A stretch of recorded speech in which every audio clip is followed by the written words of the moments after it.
We got, remember this you must. It's the best I can do. Yeah. I think this period is probably better. I didn't hit it last period. Remember this you must. So we don't know how to integrate sine squared or cosine directly. We can make a substitution. We use the double angle formula.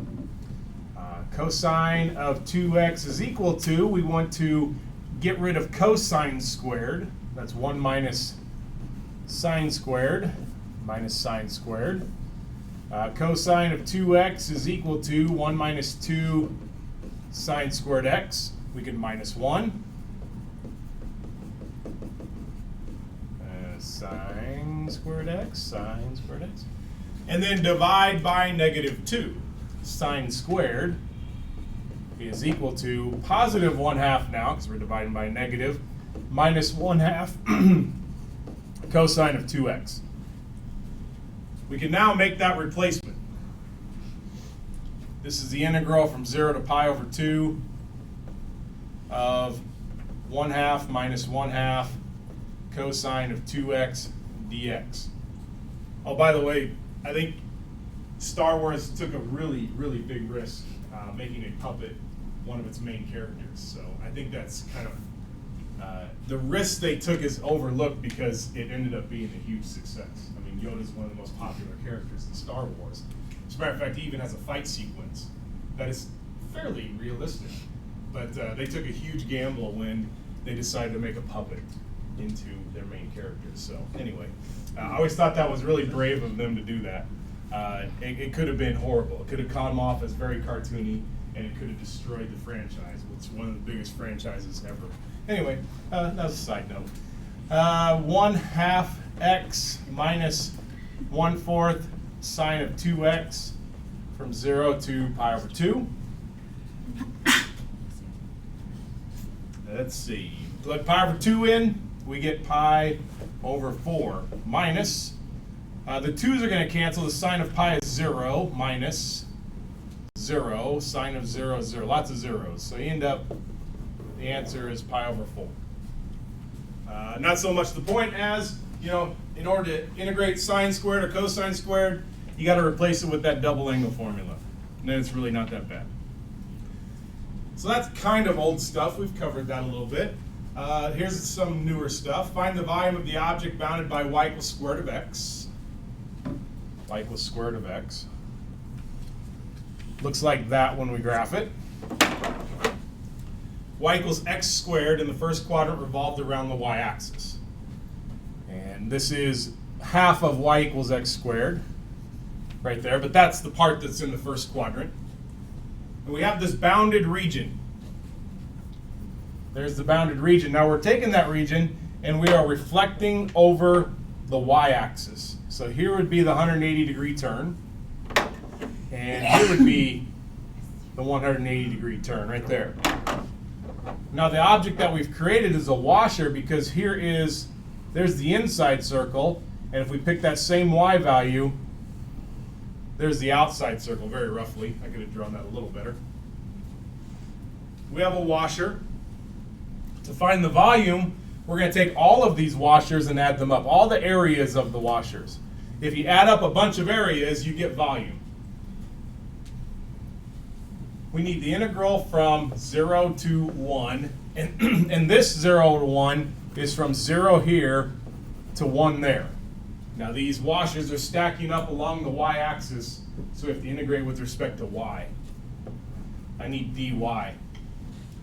And we're going to take pi times big R squared, in other words, the outside circle. We're going to minus pi times the little r squared, in other words, the inside circle. So big circle minus little circle. Go ahead. How did you decide that it was 0 to 1? Because they intersect right here Okay. at 1. They intersect at 0 and they intersect at 1. Actually, 0 to 1 for both x and y. That's a coincidence more than anything. We can factor out the pi. Well, I guess it is factoring out. We can pull that constant out front. The big radius squared minus the little radius squared is what we need. But we need it in y. Now, these equations, they say y equals. I need them to say x equals because we're integrating with respect to y. Now this is the parabola, the green is the parabola, so that ends up being the square root of y. The blue is the square root, it's the radical, so when I solve for x, that becomes y squared.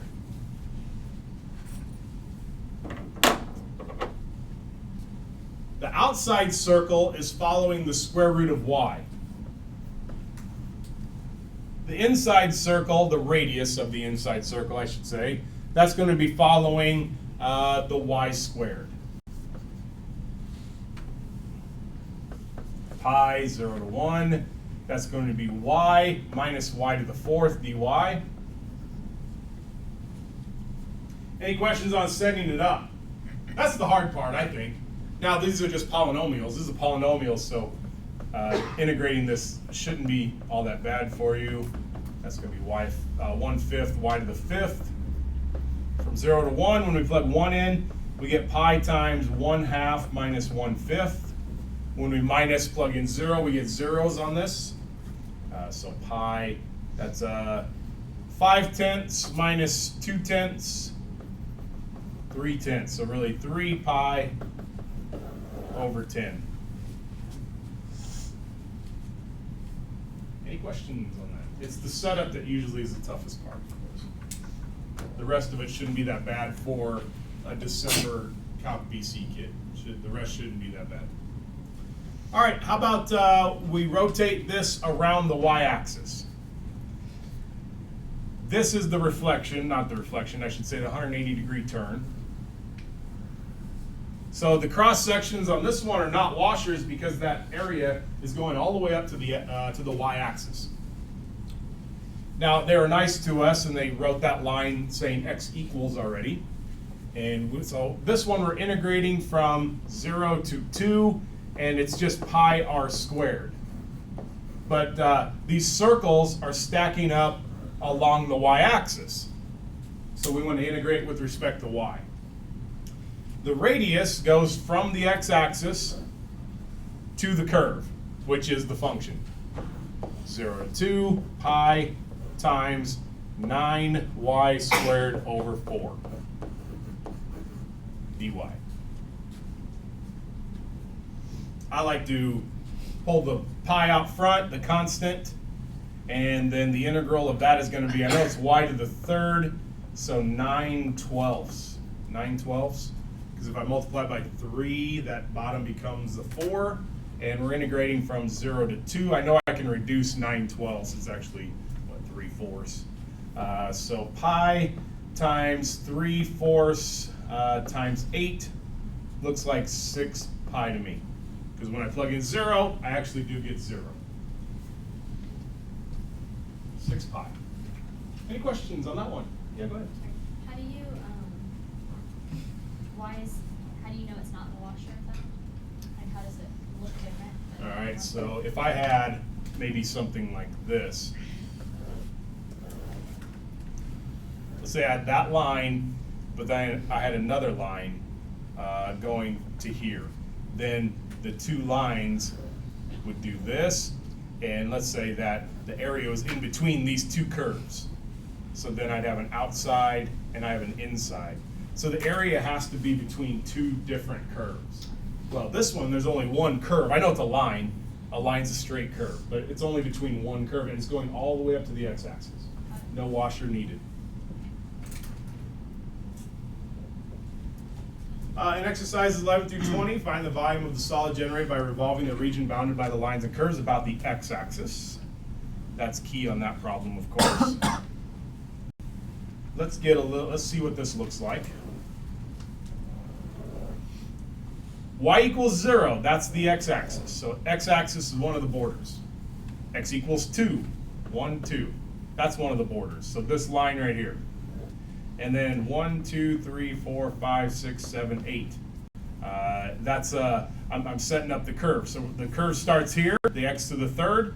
It's 1, 1. If you cube 1, you get 1. You cube 2, you get 8. So it's this curve right there. Now we're taking that bounded area, here's the bounded area right there, and we are revolving this around the x-axis. So there is the 180-degree turn. there's one of the circles, one of the cross sections happens to be a circle. And now this area goes all the way up to the x-axis. We don't have two curves. Again, we don't have a washer on this one. It's going all the way to the x-axis. Now we are integrating from 0 to 2, not 0 to 8. These washers are not stacking up along the y-axis. They're stacking up along the x-axis. So we're integrating with respect to x. Now it's just the function x to the third dx. So 1/4, oh wait, no. Geez. These cross sections are circles. So it's pi r squared. The radius happens to be the curve. I almost really messed that up. That's 0 to 2. I can pull the pi out front. That is x to the 6th dx. That's going to be 1/7 x to the 7th from 0 to 2, or we're going to multiply by pi. 2 to the 6th is 64. 2 to the 7th must be 128. So 128 pi over 7. Of course, I would minus, plug 0 in. That's 0. I'm good to go on that one. So it's not like I'm not considering it. I am. You still have to do top minus bottom. Questions on that one? Find the volume of the solid generated by revolving the region bounded by the lines and curves about the x-axis again. This is number 18. We have a parabola, an upside down parabola. If I plug 0 in for x squared, I get 4. 1, 2, 3, 4. The zeros are 2 and negative 2. And this is an upside down parabola because a is negative. With the line, we have a y-intercept of 2 and a slope of negative 1. So here is a line, like that. Now we know from the graph that these two intersect at negative 1 and 2, and then here is the bounded region, right there. There's the bounded region. Now if you don't know where they intersect, you can always equal them. Add everything, get everything to one side, which what are you going to get? X squared, 0 equals x squared, minus x minus 2, factor, x minus 2, x plus 1, and there's where you get the 2, negative 1. So from negative 1 to 2. So by doing a little bit of quick algebra, you can find out where they intersect. Convince yourself they actually do intersect there. Now, we're revolving this around the x-axis. So there would be the 180-degree turn for the line, and where would the parabola be? It'd be 1, 2, 3, down here at 4, and it would look something like that. So there is the, not reflect, I keep saying reflection, but that's like the 180-degree turn. This is going to be a washer. We have this outside function right there, and we have this inside function right there. That's the integral of pi outside circle minus pi inside circle. Now these washers are stacking up along the x-axis. Oops, I already wrote the d. dx, and we're going from negative 1 to 2. Negative 1 to 2. You bring the pi out front. We're going from negative 1 to 2. The big circle, the radius of the big circles, that's following the parabola. 4 minus x squared squared. And then we're going to minus the radius of the little circle. Those are following the line. 2 minus x squared dx. So we have pi, negative 1 to 2, 16 minus 8x squared plus x to the 4th minus 4 minus 4x plus x squared dx. Pi, integral from negative 1 to 2, we have 12. 16 minus 4 is 12. I have plus 4x minus 9x squared plus x to the 4th.